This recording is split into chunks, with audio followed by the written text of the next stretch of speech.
আমাদের বাচ্চারা কিন্তু সবসময় মোবাইল নিয়ে থাকে, নেওয়ার পরে মোবাইলটা কী কাজে ব্যবহার করে আমরা কিন্তু খেয়ালে রাখি না, কিন্তু আমরা চাইলেই আমাদের বাচ্চাদের মোবাইলটা সৎ কাজে ব্যবহার করাইতে শিখাইতে পারি।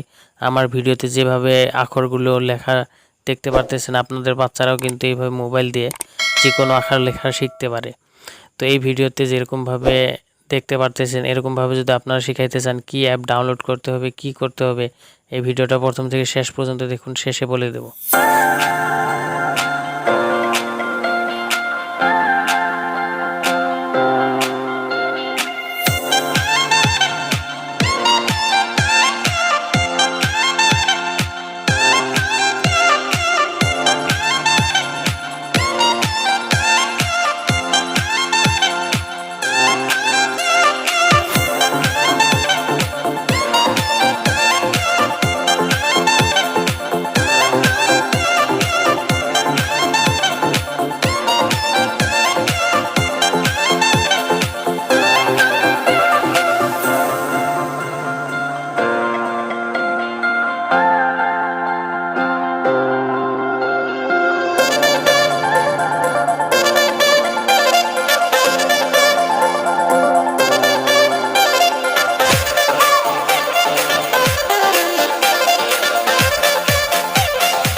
অ্যাপটি ডাউনলোড করার জন্য প্লে স্টোরে চলে যাবেন। প্লে স্টোরে চলে যাওয়ার পরে সার্চ বারে সার্চ করবেন কিডস লার্ন বাংলা অ্যালফাবেট।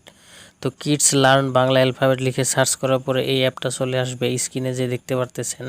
তো আসার পরে এই অ্যাপটা ডাউনলোড করবেন। ডাউনলোড করলেই কিন্তু আপনারা আপনাদের বাচ্চাদের মোবাইলটা সৎ ব্যবহার করাইতে শিখাইতে পারবেন, আর আমার ভিডিওতে যেরকমভাবে দেখছেন এরকমভাবে করাইতে পারবেন। তো আশা করি ভিডিওটা ভালো লাগছে। যদি ভালো লাগে লাইক, কমেন্ট, শেয়ার এবং চ্যানেল